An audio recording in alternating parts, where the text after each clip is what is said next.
Howdy folks, it is Diecastbuffet here again, and today we have a NASCAR Authentics review in studio. It's going to be a really cool one, fellas. Check this out. Ryan Blaney 2021 Coke Zero Sugar 400, or the Pepsi 400, whatever you want to call it.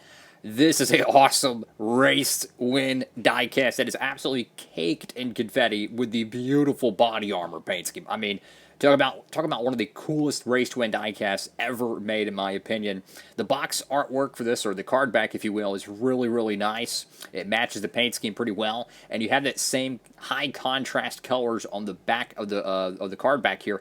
And what's interesting is the yellow is a lot brighter on camera than it is actually on the card back, which is a nice touch. So as you're watching this video, it's a lot brighter than in person. But regardless, without further ado, let's go ahead and open up this Ryan Blaney Race to Win diecast. Holy cow, folks. I mean, the amount of confetti on this diecast is absolutely incredible. I mean, all the way down to the side skirts, you got confetti. Front splitter, right side skirts, the entire dome of the diecast completely caked in confetti. This is one awesome race to win diecast here. This is the first diecast officially from 2022's NASCAR Authentics line. This is a 2021 car, no doubt, but this is a really, really cool car. So let's go ahead and dive right on into it. So, obviously, this being an Authentics diecast, no windshield banner, no confetti on it. I wish they could add some confetti. Technically, you could customize this and add that in. This is a really nice detail effect. So when Ryan Blaney was in Victory Lane, the whole body armor logo here was actually covered in the, these are mini Coca-Cola bottle confetti pieces. Well, anyways, Ryan Blaney actually kind of dusted off the hood piece there to, you know, kind of show his sponsor. So while the purist might not want that there, that's actually 100% accurate to how the car was in Victory Lane. This was not a Photoshop, if you will, what they did with the Eric Jones Daytona win, I believe, when they Toyota didn't want the logos to be covered up, which I think is stupid, but regardless, this is a true race to win diecast here, guys. I mean, how many times do you see confetti on top of the splitter? That is so cool looking, guys. I mean, you had the Mustang logo there. It's all scraped up, beefed up. I mean, this is an awesome diecast. And him winning at Daytona, in my opinion, is the biggest win of his career thus far. And I tell you what, Blaney's got a lot of wins coming for him down the road. It's just so freaking cool, man. So you get the number 12 right there, Mustang. Just look at that race to win damage there. Like, this would be a perfect car to continue to customize, you know, maybe add some detailed tires, maybe, you know, change out the interior and paint it and stuff like that. So this is like, if you're a true Ryan Blaney fan, this would be a perfect car to keep one of these in the Authentics package, but have another one to customize. Now, this is a Authentics exclusive. It did not get made in the Gold Series, so if you want to do that, you have to do it yourself. But for any of your Gold Series diecast needs, perhaps maybe a Kyle Larson race to win diecast at Bristol, or maybe some Kevin Harvick stuff, regardless what it is, even 2022 stuff, next gen, make sure to get a good deal on shipping over there at Circle B Diecast. Use promo code Diecastbuffet, and you'll save on shipping for any orders $30 or more, fellas. So as we dig into this diecast here, I mean, the entire car is caked in confetti. And I love it how he won 2 races in the body armor car. He won at, what was it, Atlanta Motor Speedway, and he wins at Daytona, which, in my opinion, the body armor car looks so cool. Just a simple red-white with a kind of a yellow pinstriping effect. Beautiful, beautiful stuff. So one thing that does bug me, though, is the wheel paint. Now, to me, the front wheel right here, this is a beautiful wheel job here. It just looks really good. Now, there is some portions where it could use a second coat of paint, but my main thing is making sure the wheel is wide enough painted. And then I look at the wheel back here, and it's like, I don't know, there's a lot to be desired, so to speak. It's not painted correctly, in my opinion. So that's something I really wish they would be a little bit more consistent on. They used to years ago. So you got Menards right there. American Ethanol Imaging. Can't even read that one right there. 2 race win stickers. One of these were from Michigan. Ryan Blaney. Got Ford, PPG, Mazak, Disc Out Tire, Race Car Cup Series.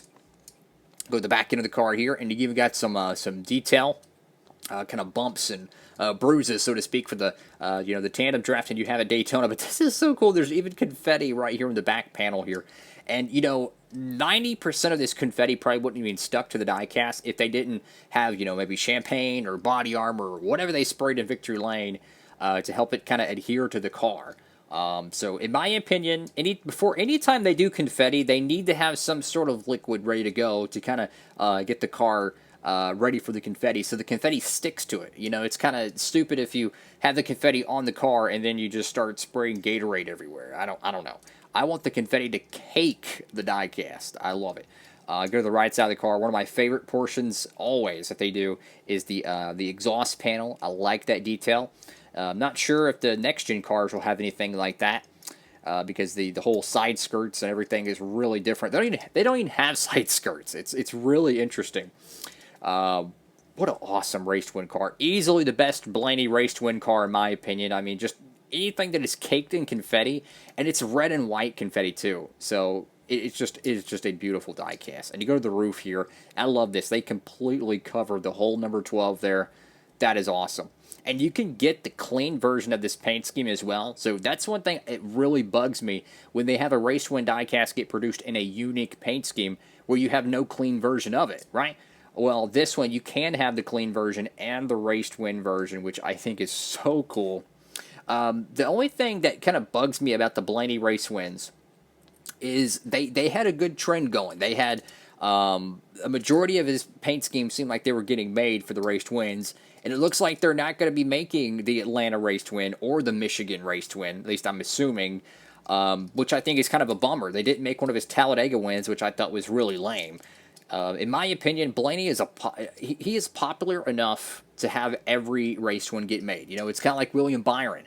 As of right now, at the time of this video, every William Byron race to win car has gotten made. Daytona, Homestead, and for what it looks like, his Atlanta and Martinsville win will get made.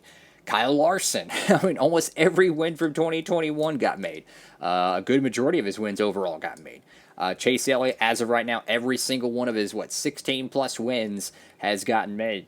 But no doubt about it, what an incredible diecast. If you see this car on your shelves at your store, it doesn't matter if you're a Blaney fan, doesn't matter if you're a Team Penske guy, just in terms of a amazing-looking diecast, this is incredible. And there's even detail on the spoiler. See kind of the pop rivet design.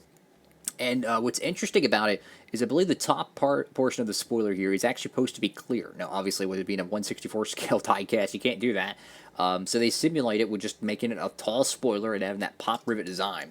Now, while that might not be 100% accurate to the purist out there, it's necessary for this 1/64 mold. Now, if this was an elite diecast, they absolutely could probably do so.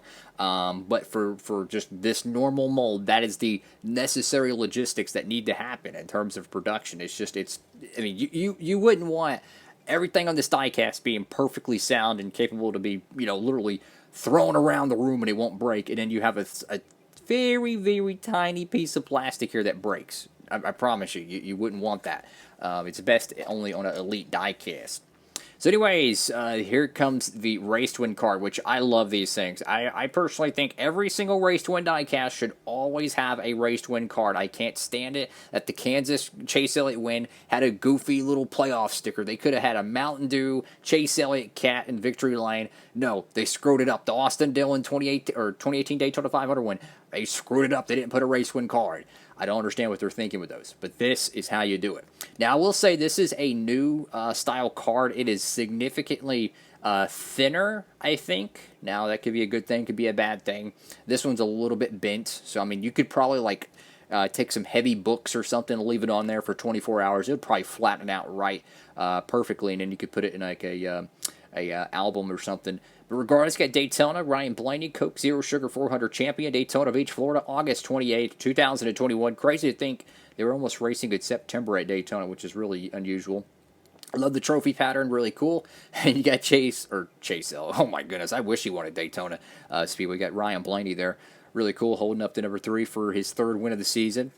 Go to the back of the card here, and this is another nice shot. You have a different look of Victory Lane. They could have been cheesy and chose the same exact artwork. You can't see the car right there in the background, but no, they actually chose 2 different pictures, which that's a nice detail. You got time to race 2 hours, or almost 3 hours, really. 36 total laps, 165 for 412.5 miles, 8 cautions for 31 laps, 7 laps led for the winner, and the margin of victory was a caution. I forget who crashed, but nonetheless, it was Mr. Ryan Blaney getting it done. And Blaney, I would say for all the Penske cats, in my honest opinion, you could make a case that all three of the Penske drivers in 2021 are among the best restrictor plate racers of all time. The Earnhardts and Gordon. Statistically, it proves it.